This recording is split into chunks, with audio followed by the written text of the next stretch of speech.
Ashley Weston. I'm a celebrity menswear stylist. So look who we have here again. Hi, Andrew. Hi. Andrew So from happy to be back. primermagazine.com. Tell everyone a little bit about yourself. So I'm Andrew from primermagazine.com, and I founded it in 2008. And we focus on affordable style, how-to, self-development, and things like that for just everyday guy. Thanks for coming back on the show. I'm excited. This video is part of my AskAW series where we will be answering all your questions about style, grooming, etiquette, dating, whatever questions you have, we will answer. Remember, if you have any questions, leave it in the comment section below or visit this link. Okay, time to get into it. Let's do it. Let's do it. Tyler asked, I am in my late 40s and lots of the clothing, suits especially, are very tailored, almost too slim. I have a slim build, so it shouldn't be a problem, but where/when does it not look good or trying to be too hip when you are my age? That's a good question. So, what are your thoughts? I wouldn't be afraid of slim. I would be afraid of skinny. And I think that's true for people of all ages. You have to have a specific style and be a specific frame to really wear the skinny look. So slim stuff, I'm a big fan of, especially if you're a slimmer guy. You know, your fear is probably just because you're used to seeing what other guys dress around you, and most people wear their suits too big anyway, and they're baggier cuts. So I'm rambling. No, you're not rambling. No, you have good points. No, the thing is, there is no age limit on having tailored clothing. There is no age limit to dressing well. Yes. Yeah. So you should always have tailored clothing. That doesn't mean they have to be skin tight like you were saying. Right. It's just a nice tailored, closer cut to your body, because that's how you should be wearing your clothes. I don't care if you're 20 or if you're 80 years old. Yeah. That is what is classic, timeless, and will always look great on your body type. It's all about dressing for your body shape. So if you are a larger guy, you'll have your clothes more straight fit in terms of your pants, and then you get into the really slim, more tapered kind of looks when you are a little bit slimmer or regular build. But tailored clothing does not have a time limit. No, I mean, Always. tailors have been in business for hundreds of years, if not more.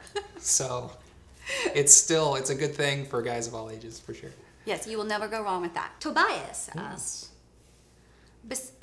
Tobias, I didn't think anybody, I've never met a Tobias. I've never met a Tobias. Other than from Arrested Development. Yeah. That was like the first time I ever heard of that name. Yeah. Tobias. He asked, besides styling men, do you also style interiors or do interior design as well? Oh wait, that's for me. Oh, well, Primer, actually, on Primer, Oh, yeah. we do a lot of home stuff. We call it the intentional apartment. And it's for guys in their 20s. You know, it's tough.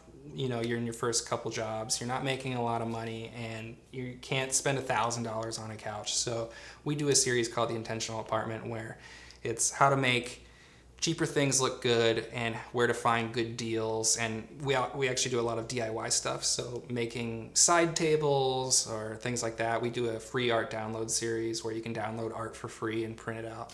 So, Oh, that's cool. Awesome. Yeah, well, I mean, I only do styling. I don't do interior design. I think I need to hire Andy for that. it's fun. I love that stuff. Okay, so let's move on to Ethan. He asked, there's this one girl. Oh, this is a good one. This is a really good one. I'm curious because you're a guy, I'm a girl. Let's see how our answers compare. All right. So there's this one girl in my class that is cute, nice, and funny, and I'd love to ask her out on a date, but I always find she's talking to her friends or on the other side of the room. Do you have any advice about how to approach her and ask her out without seeming creepy or interrupting? Well, if she's always on the other side of the room, you're on the wrong side of the room, right? You got to go to the other side of the room. So smooth. Hey, I'm on this side now. It all starts with a friendly, non-aggressive introduction. Mm-hmm. All you have to say is, "Hey, I'm Andrew. Like I see you around a lot. Like, why do you take this class? Or where are you from? Or whatever." And if she answers, if she responds, great. You can be like, "Hey, well, I gotta go. Do you want to grab coffee tomorrow?" You can just transition. And you just read. If you start talking to her and she's clearly not into it, you just be like, okay, well, I'm gonna go take my seat. Like, nice talking to you, or whatever.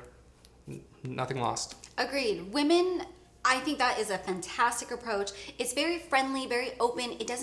I think the one thing that us women fear when a guy comes up to us is that it's a clear, like someone's just trying to make a pass at you. When it just feels like the purpose of them even wanting to talk to you is just to ask you out on a date. That's when it starts to feel like we're like prey, like you're just preying on us. And I think when you kind of open it up, where in a more friendly, just kind of like I want to know a little bit more about you, like how's it going? Like something more lighthearted conversation like that, where it feels very innocent. That is the best approach. And from there, when you guys hang out more, you can start as you guys are knowing each other a little bit better. Then that's when you can make your move if you'd like. But yeah, and initially, I don't think any girl would be all of a sudden defensive if you're just a friendly person trying to talk to them. The thing I always say is, if you're polite and just trying to be a nice guy and someone doesn't respond to that, that's on them. Like, if you're not being a jerk, you have nothing to worry about. Even don't let it affect your confidence. It doesn't matter. And if they agree to see you again, it's kind of like an opening. It's like, yeah, like maybe she's interested, and that's when you can start being a little more James Bond about it. But in the beginning, you're going to talk to a lot of women, and you're going to talk to a lot of women that say yes. Some of them won't work out, either because when you start talking to them, they're clearly not interested, or maybe they have a boyfriend or whatever. So you just need to be talking to as many people as possible. The other half of this is, and we don't talk a lot about this in our culture, but you're talking to her to see if you're interested too. Just because she's cute and across the room and you like the way she laughs doesn't mean you have anything in common with her or that she's a good person. So you want to have that friendly intro to get to know them a little bit. And then if it's a good conversation, it seems like there's a connection, just segue that into something else, drinks or coffee or studying. Yes. Or definitely though, go for it. Go talk to her. You're going to be just kicking yourself if you don't do it and you never meet her again. Yeah. That's the worst feeling. So I always say, go for it. Go talk to that person. What's the worst that can happen? She's like, stop talking to me. Yeah. Or she's just like a raging bitch. Whatever. You saved yourself some trouble. But at least you know now that you went for it and you tried it and okay, it didn't work out. The worst thing that could happen is you're in the exact place you are right now. There you go. So if you don't talk to her, nothing happens. If you talk to her and it doesn't work out, nothing happens. But if you talk to her and she says yes, you win. You win. Crazy. All right, so let's move on to the next one. Max asked, I am an East Asian, so I have the yellowish skin tone, a little darker than mine, he said. While my skin should be warm tone, I found color recommendations on warm skin tones don't always look best on me. Maybe Asian skin tone is different from the warm tone that people are referring to. Could you give some recommendations on colors that work well with Asian skin? Interesting. That's probably more your department. Yeah, so I'm half Vietnamese. Asians typically have a yellow, warmer skin tone. So colors that look really great on you are really rich, saturated colors, and also cool colors. So blues, greens, I would say like charcoal. Those look really great. Browns look really nice, but a deeper brown, not a tan brown. Something more richer and saturated in terms of a shade of a color, because otherwise if you go with something that's lighter or more pastel-y in terms of the shade, then it's going to really wash you out and make you look almost kind of sickly, like you ate something bad. Yeah, it's kind of, it changes for everybody's skin tone obviously, but like for me, I can't wear like a wheat color or like an oatmeal color just because I look naked or more pale than I am, and obviously I don't want to do that. So all right, so moving on to the next question, which is the last question. Wow, that was so fast. And you're having fun. So John asked, I'm waiting to wear casual leather clogs with shorts and jeans. Is this a yay or nay? This is not real. First of all, leather clogs, 4 thumbs up. What the hell? One of the few versatile footwear you can wear anywhere, and I mean anywhere. Real classic. You got a job interview, leather clogs. You got a date, leather clogs. You got a summer wedding, winter wedding, I don't care, leather clogs. Primer magazine loves leather clogs. AskAW says you should burn those things. What the hell?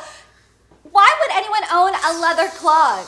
No, do not ever wear that with your. Are they with comfortable? anything. I don't know. Is that the thing? I feel like your feet would get so sweaty. Ooh, sweaty leather clogs. But then I guess the backside of the foot. It's open. It's open. Breezy. So maybe you get some air in there. You might as well wear. What are those terrible shoes that? Crocs. Crocs. Might as well just wear one of those. I mean, you are just letting yourself go. You no longer care about life, about... If this is a serious question, which I doubt it is. This is not serious. I would go with a leather sandal and lose the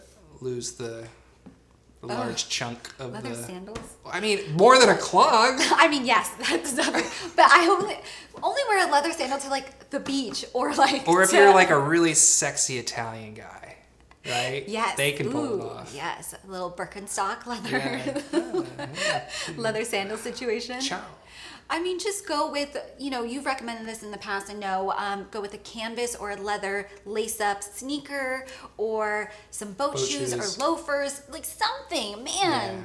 there's so many other way better options than a leather clog. If this is a real question, We apologize for making fun of So you. sorry, but I'd be curious to hear like what region, if you're in America or if you're in Europe or somewhere, because I would guess if it's normal where you're from, that it's probably not Southern California where we are. No, maybe it's like the Netherlands or something. That's cool.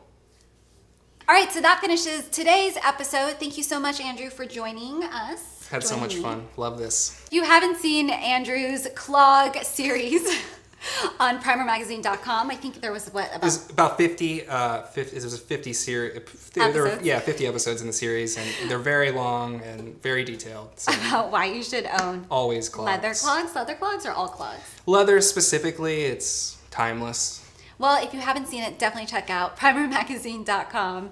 Thank you again for coming on here. Thank you. And let me remind everyone, this video is part of my AskAW series where I answer all of your questions about style, grooming, etiquette, dating, etc. Whatever questions you have, then definitely leave it in the comment section below or visit this link and we will answer them. All right, guys, thanks again for watching. I'll see you in the next one.